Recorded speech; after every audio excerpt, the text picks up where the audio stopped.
आप देख रहे हैं आपका अपना न्यूज चैनल टीवीसी न्यूज 24। इससे पहले कि मैं आपको खबरों से अवगत कराऊं, वीडियो को लाइक कर दें और चैनल पर नए हैं तो चैनल को सब्सक्राइब करके बेल आइकन को जरूर दबा दें। देश दुनिया से जुड़ी हर खबर को सबसे पहले देखने के लिए हमारे चैनल पर बने रहें। आइए अब चलते हैं आज के कुछ खास खबरों की तरफ। आज है 3 फरवरी 2022, दिन गुरुवार, उर्दू तारीख 1 रजब 1443 हिजरी, दिन जुमेरात। राज्यसभा में गूंजा आरआरबी एनटीपीसी परीक्षा में धांधली का मुद्दा। सुशील कुमार मोदी और आप सांसद संजय सिंह ने की बड़ी मांग। पिछले दिनों रेलवे की भर्ती परीक्षा आरआरबी और एनटीपीसी के रिजल्ट में कथित अनियमितताओं को लेकर बिहार और उत्तर प्रदेश में हुए प्रदर्शनों का मुद्दा राज्यसभा में उठाया गया। बिहार से प्रतिनिधित्व करने वाले राज्यसभा सदस्यों ने भर्ती प्रक्रिया में खामियों को दुरुस्त करने, प्रदर्शन के दौरान छात्रों पर दर्ज की गई एफआईआर वापस लेने और बढ़ती बेरोजगारी को मद्देनजर छात्रों के साथ न्याय करने की मांग की है। संसद में राहुल गांधी की विवादित बयान, कहा न्यायपालिका, चुनाव आयोग और पेगासस लोगों के आवास मिटाने की साधन। कांग्रेस नेता राहुल गांधी बुधवार को संसद में राष्ट्रपति के अभिभाषण पर बोले।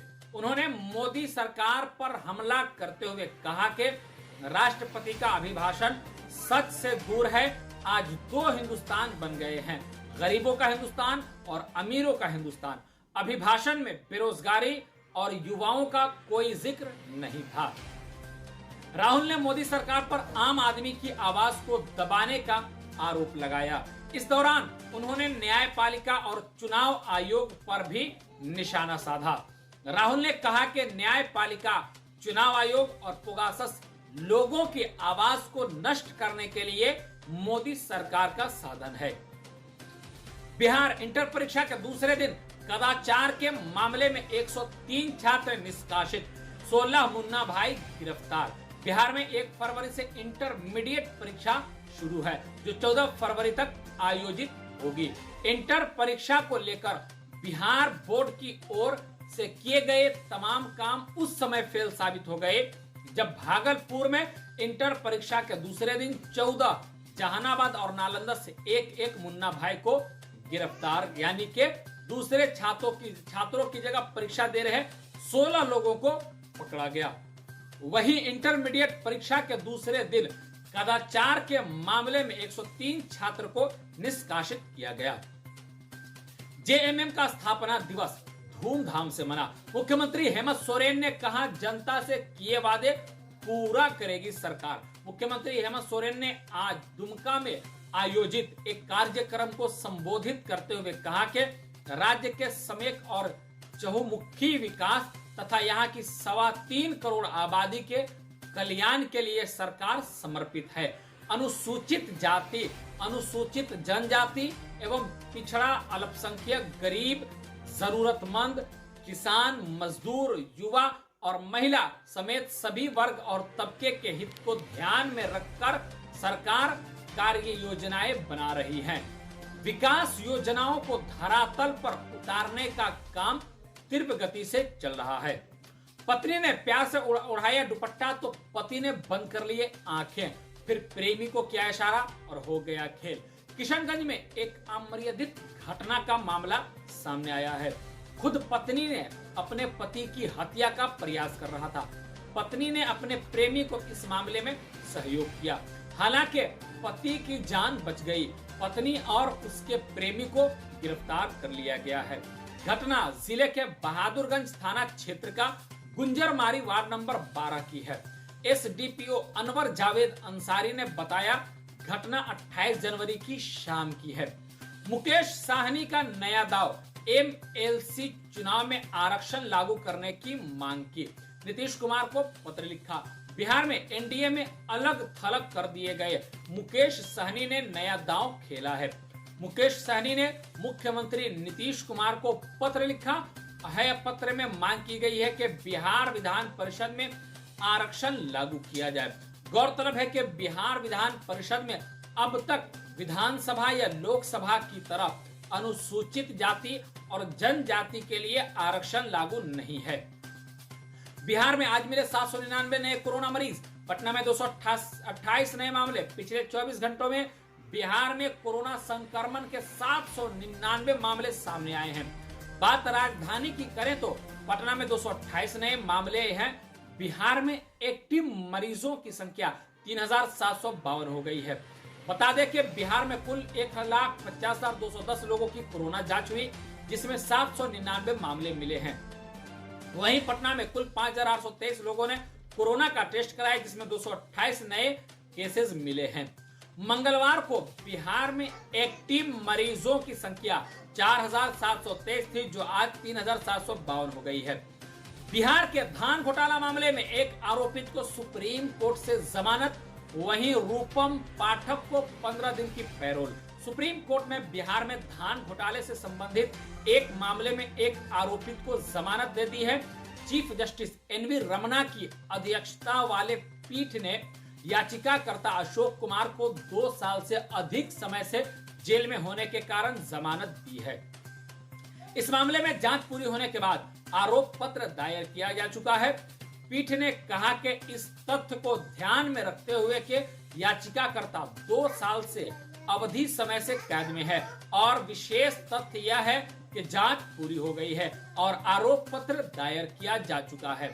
हम इसे जमानत देने के लिए एक उपयुक्त मामला मानते हैं। सीएम नीतीश कुमार की अध्यक्षता में हुई कैबिनेट बैठक, 6 प्रस्तावों को मिली स्वीकृति। सीएम नीतीश कुमार ने मंगलवार को कैबिनेट बैठक की। बैठक के दौरान उनकी अध्यक्षता में 6 प्रस्तावों को स्वीकृति दी गई। इस दौरान कैबिनेट ने राज्य के मतदाताओं को मुफ्त में मतदाता पहचान पत्र इपिक कार्ड मुफ्त देने का निर्णय किया गया। भारत निर्वाचन आयोग के निर्देश के आलोक में सभी नव पंजीकृत मतदाताओं को 31 मार्च तक मुफ्त इपिक दिया जाना है। इसके तहत बिहार में 1 जनवरी 2022 की अर्हता के आधार पर मतदाता सूची में 12,35,781 नए मतदाताओं के नाम सूची में शामिल किया गया है।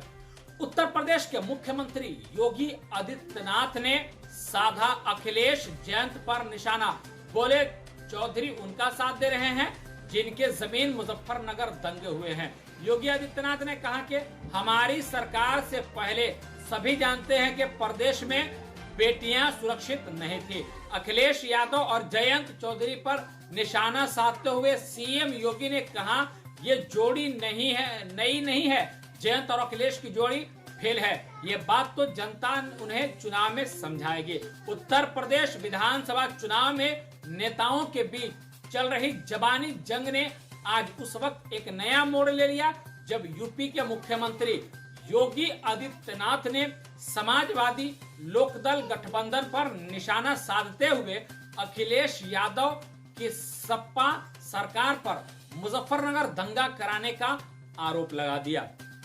बहला फुसला कर दिल्ली ले जा रही नेपाली युवती को एसएसबी के जवानों ने बचाया।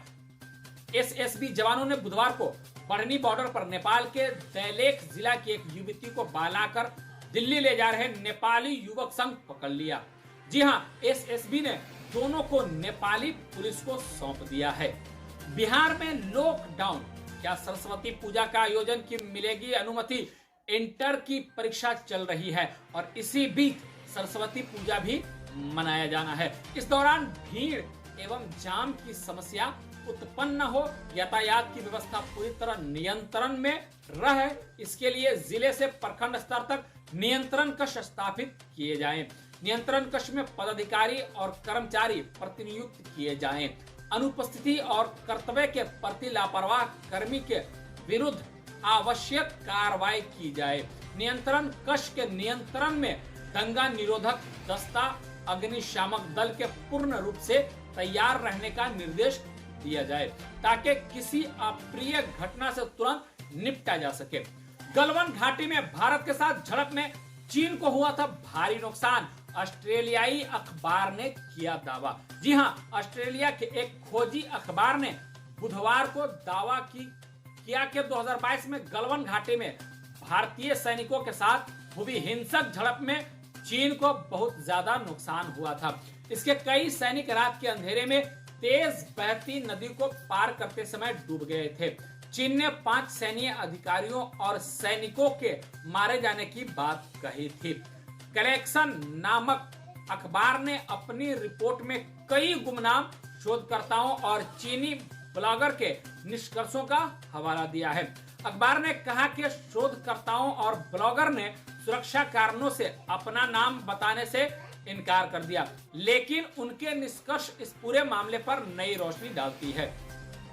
भाजपा ने खोज निकाला रमजान में जुम्मे की छुट्टी का आदेश। पूछा, क्या अब हरीश रावत करेंगे संन्यास की घोषणा? उत्तराखंड विधानसभा इलेक्शन 2022। उत्तराखंड की 5वीं विधानसभा के चुनाव के लिए इन दिनों चल रही जोर आजमाइश के बीच रमजान में जुमे की छुट्टी का जिन बोतल से फिर बाहर निकला है। हरीश रावत के नेतृत्व वाली पूर्ववर्ती कांग्रेस सरकार के कार्यकाल में हुए इस संबंधित अल्पावकाश के आदेश को भाजपा ने ढूंढ निकाला। भाजपा नेता एवं बद्री केदार मंदिर समिति के अध्यक्ष अजेंद्र यजय ने ट्विटर पर 29 दिसंबर 2016 के इस आदेश की प्रति साझा करते हुए पूर्व मुख्यमंत्री हरीश रावत से पूछा है कि अब वह संन्यास लेने की घोषणा कब करेंगे। घर में घुसकर किया था एमएलए का मर्डर, अब बेटी के कन्यादान करने के लिए मिली पैरोल। बिहार के पूर्णिया से बीजेपी विधायक राजकिशोर केसरी की हत्या के जुर्म में उम्र कैद की सजा काट रही रूपम पाठक को देश की सबसे बड़ी अदालत ने पखवाड़े भर की पैरोल दे दी है। सुप्रीम कोर्ट में रूपम पाठक ने अपनी बेटी की शादी में शामिल होने के लिए पैरोल पर रिहाई की अर्जी दाखिल की थी।